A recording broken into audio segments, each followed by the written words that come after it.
Good morning बच्चों। आज हम आपको क्लास 7 की मैथमेटिक्स में अध्याय 10 रेखाएं और कोण का जो प्रश्नावली एक्सरसाइज जो है अभ्यास का वो 10.1 मैं आपसे बात करूँगा।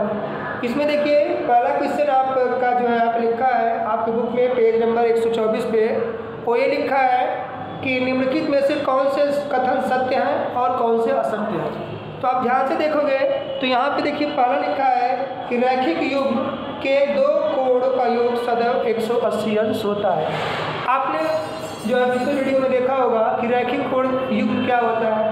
देखिए जैसे एक कोई लाइन है, कोई रेखा है, इसके किसी बिंदु पर जो है एक दूसरी रेखा यहाँ पे कोण बना है, तो ये जो टोटल कोण बनता है इसे हम रैखिक युग्म बोलते हैं। ये आपको मैं बताया हूँ रैखिक युग्म कोण कहलाता है। और इनका जो योग होता है रैखिक कोण युग्म का जो है योग होता है, योगफल होता है वो 180 अंश का होता है। यानी टोटल जो एंगल बनेगा ये 180 अंश का बनेगा। इसलिए ये जो पहला आपका क्वेश्चन का फर्स्ट पार्ट है, यानी ये फर्स्ट पार्ट क्वेश्चन नंबर 1 का आपका ये होगा सत्य। ये आपका सत्य रहेगा क्योंकि रैखिक कोण युग्म का जो योगफल होता है वो 180 अंश के बराबर होता है। इसका दूसरा पार्ट है, दूसरा पार्ट इसमें लिखा है कि 90 अंश का कोट पूरक, 90 अंश का कोट पूरक 90 है। नहीं, देखिए कोट पूरक कब होता है जब दो कोणों का योग जब दो कोणों का योग 90 अंश के बराबर हो, तब हम कहते हैं कि दोनों कोण जो है कोट पूरक है। और दोनों कोण का योग जो है दो कोणों का योग अगर 180 अंश है तो उसे समपूरक बोलते हैं। तो यानी कि अगर 90 का अगर हम जो है कोट पूरक ढूंढे, 90 का कोट पूरक क्या होगा? 0 अंश होगा। क्यों? क्योंकि जब दोनों कोणों को जोड़ेंगे तो 90 आना चाहिए, तो 90 आ गया। यानी अगर कहें 90 का कोट पूरक 90 है तो ये बात सीधे सीधे क्या है? ये बात सीधे सीधे असत्य है, यानी कि फॉल्स है कि गलत है। इसलिए क्या हो जाएगा? ए आपका असत्य हो जाएगा। ठीक है।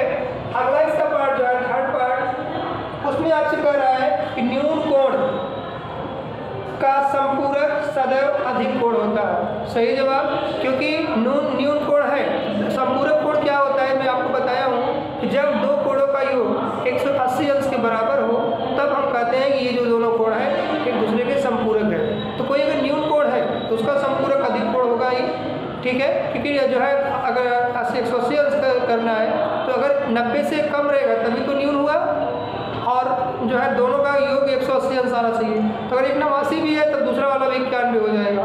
इसलिए एक न्यून है तो एक अधिक होना चाहिए। इसलिए तीसरा वाला क्या होगा?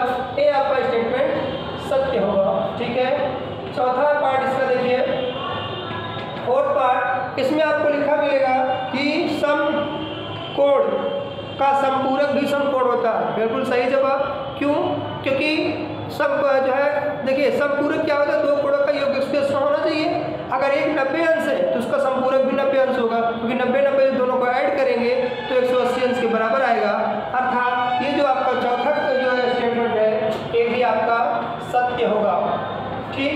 अगला आपका जो प्रॉब्लम है वो करा दो आसन्न कोणों के का योग संपूरक होता है। दो आसन्न कोणों का योग संपूरक होता है, ऐसा नहीं हो सकता। दो जो आसन्न कोणों का योग एक जो है संपूरक नहीं हो सकता। इसलिए ये जो आपका लास्ट में स्टेटमेंट होगा वो क्या होगा? असत्य होगा। ठीक है, ये आपका स्टेटमेंट असत्य होगा, इसको आप जानते रहिए। सेकेंड क्वेश्चन आपका है करा निम्न कोणों में से प्रत्येक का कोटि पूरक कोण ज्ञात कीजिए। देखिए कोई कोण दिया है उसका कोटि पूरक बताना है। देखिए कोटि पूरक कोणों के बारे में आपको ऑलरेडी बता रखा है कि दो कोण कोटि पूरक कोण तब कहलाते हैं जब उनका योगफल 90 अंश के बराबर हो। तो एक कोण तो दिया है, एक कोण दिया है तो उसका कोटि पूरक जानना चाहता है। तो क्या करोगे आप? जो को यही करना है कि जो 90 है 90 में से दिए गए कोण को माइनस कर दीजिए। जैसे ही माइनस करोगे आपको जो भी एंगल मिलेगा वो दिए गए एंगल का, दिए गए कोण का कोट पूरक होगा। आइए इसको हम लोग कुछ क्वेश्चन से लेके हल करते हैं तो देखते हैं। देखिए इसमें जो पहला पार्ट है ऐसा कुछ दिया है, एक एंगल बनाया है और बताया है कि ये एंगल 60 अंश का है। तो कह रहा है इसका कोट पूरक बताना है। ठीक है, तो 60 अंश का कोटि पूरक कोण क्या होगा, ये होगा 90 minus 60, 90 degree minus 60 degree equal to 30 degree, यानी 60 अंश का जो कोटि पूरक होगा वो कितना होगा, 30 अंश होगा। ठीक है, आइए इसका एक और बताते हैं। जैसे इसका थर्ड पार्ट आप देखोगे तो आपको यहाँ पे मिलेगा एक इस तरह से एंगल बना हुआ है और बताया है कि ये एंगल 25 डिग्री का है। कितने डिग्री का, 25 डिग्री का। तो हम क्या करेंगे, यहाँ पे 25 अंश का कोटि पूरक कोण निकालना है। ये क्या होगा, ये बराबर होगा 90 माइनस 25।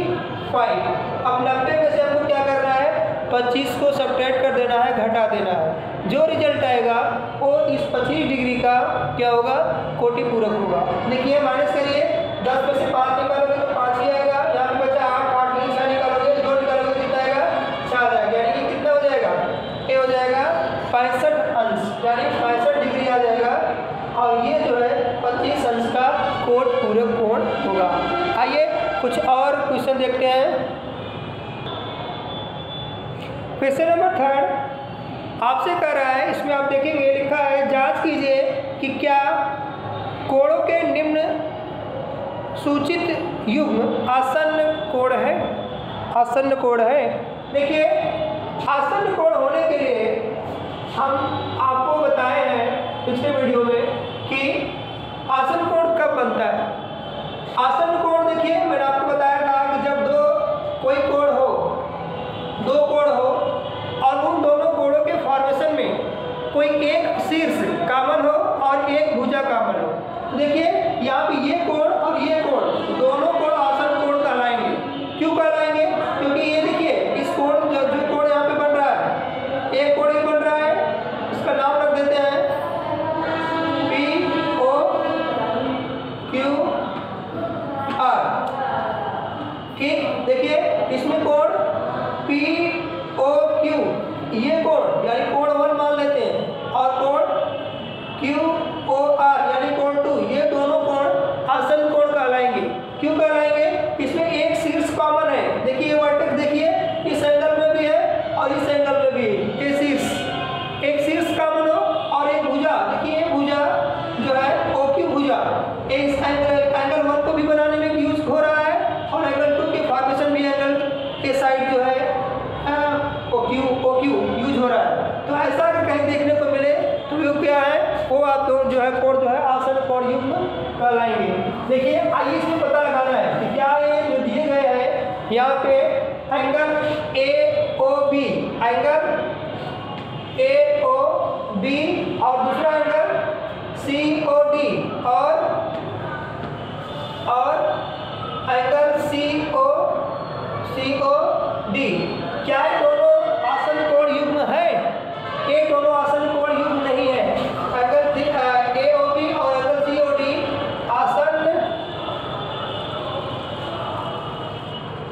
आसन्न कोण युग्म नहीं है। क्यों नहीं है, इसके पीछे रीजन क्या है, क्योंकि इसमें वर्टेक्स तो कॉमन दिख रहा है लेकिन एक साइड कॉमन नहीं, कोई भी साइड कॉमन नहीं है। अगर कोई एक भुजा, कोई एक साइड, कोई एक इसका आर्म जो है अगर कॉमन होता तब भी दोनों आसन्न कोण युग्म होते। इसमें आइए इस केस में देखते हैं एंगल AOB, एंगल AOB और एंगल BOC, ये दोनों देखिए क्या है, ये दोनों आसन्न कोण युग्म ये हैं। क्यों है, क्योंकि देखिए इसमें एक वर्टेक्स कॉमन है, वर्टेक्स को कॉमन है और एक भुजा, ये जो BO भुजा है ये आर्म्स, ये दोनों एंगल के, इस एंगल के लिए फॉर्मेशन में भी यूज हो रहा है और इस एंगल के फॉर्मेशन में भी यूज हो रहा है। इस एंगल को बनाने में और दोनों एंगल को बनाने में यूज हो रहा है, इसलिए ये दोनों कोण युग्म है, इसे हम आसन्न कोण युग्म कहेंगे। ठीक है, आइए कुछ और क्वेश्चन देखते हैं।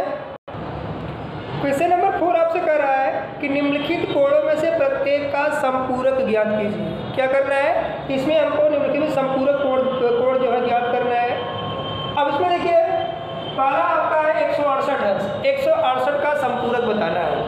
तो आपको मैंने बताया है कि दो कोण संपूरक कोण तब होंगे जब उन दोनों कोणों का योग 180 अंश के बराबर हो।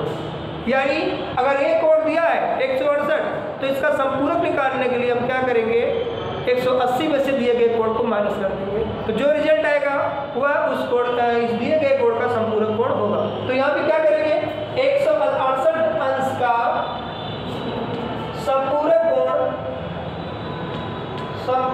कोण क्या होगा, 180 में से 168 को माइनस कर देंगे तो आपके पास मिलेगा क्या, आपके पास आएगा 12 अंश, यानी कि 12 अंश 168 अंश का क्या है, संपूरक कोण। इसी तरह से इसका तीसरा पार्ट लेके देखता हूँ। इसमें आपको दिया है एक कोण दिया है, एक एंगल दिया है 5 डिग्री, 5 अंश दिया है, करें इसका संपूरक बताइए। देखिए 5 अंश का